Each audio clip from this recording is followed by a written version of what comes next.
let's go into this sound. As you know, there's a big Iowa was very big. The Iowa County Fair was happening. I am a big goer of county fairs. I go to the Dutchess County Fair. I go to the Columbia County Fair when I can. I've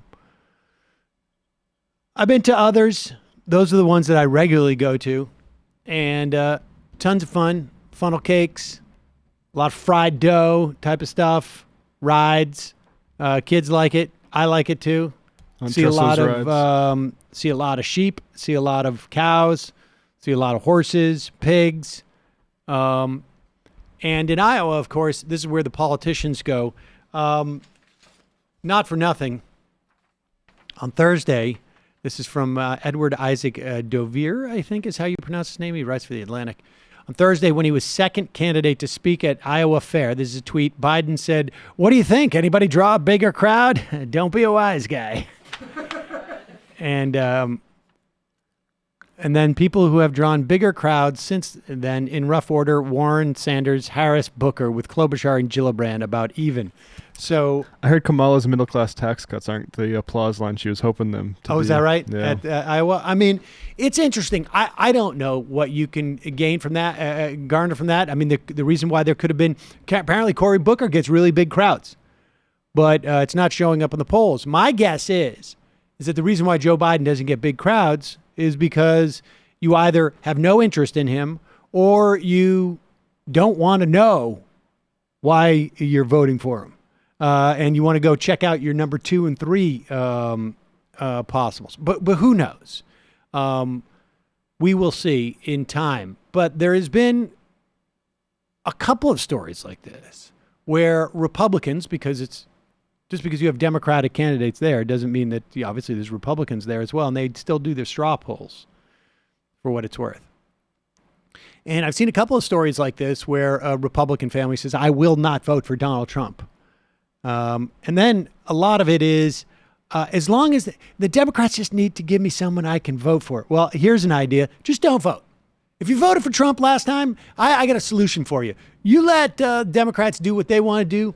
You just don't vote. All right, because you people brought this upon us as a country when you voted for him. And if you don't like him now, here's my suggestion to you. Don't tell Democrats who they should nominate. Just don't vote. Just go home after work. Yeah, go home. Take the day off. Or if you really want to complete your civic duty, go in, vote for the most local race you can find, and then just none of the above for the rest. A lot of people did do that last time around. They did. They left. Yes, but a significant number of those, I think, were Democrats, too. I'm suggesting Republicans only this time. But here is an interesting exchange on MSNBC where it's consistent with our story of which we will maybe get to some of the quotes of the folks in the Hamptons who which is a ritzy area of Long Island in the summer, who don't have the freedom of speech to say that they like Donald Trump if they want to continue to sell their tchotchkes to people. And so here is this exchange from MSNBC. In which people get to put in a corn kernel for which candidate they support. I want to let you hear directly from him what he told me. Pause it. Now this is the way they do their straw poll is actually a corn kernel poll. Promoting corn. Corn, of course, is heavily subsidized by the U.S. government. Yeah, this is a decision. Corn needs the help. Right. This was in Iowa, they wanted to push it as much as they can. Corn was subsidized starting in 1972 when the Commerce Secretary had a plan to create more disposable income in the pockets of Americans. And so the idea was subsidize corn, and then we got to put in all our food, and which is why we are unhealthy. But go ahead.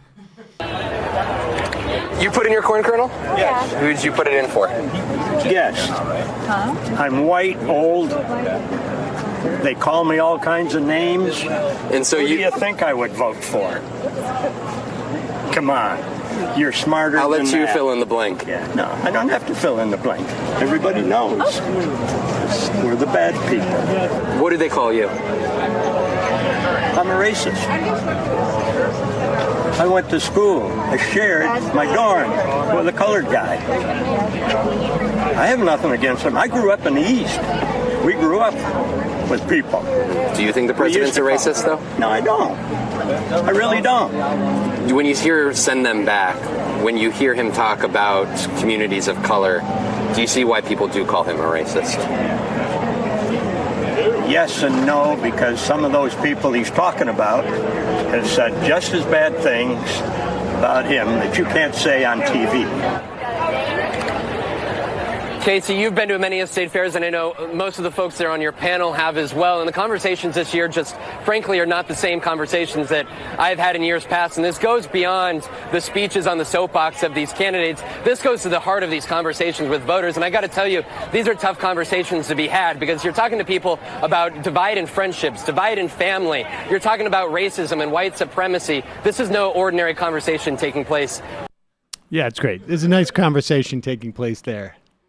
It's awesome. It doesn't sound like it's a conversation. I mean, it sounds like that guy is outnumbered at Thanksgiving now. Yeah, it does. And he's a little bit defensive about it. It's his grandkids' fault that he's voting for Trump. That's right.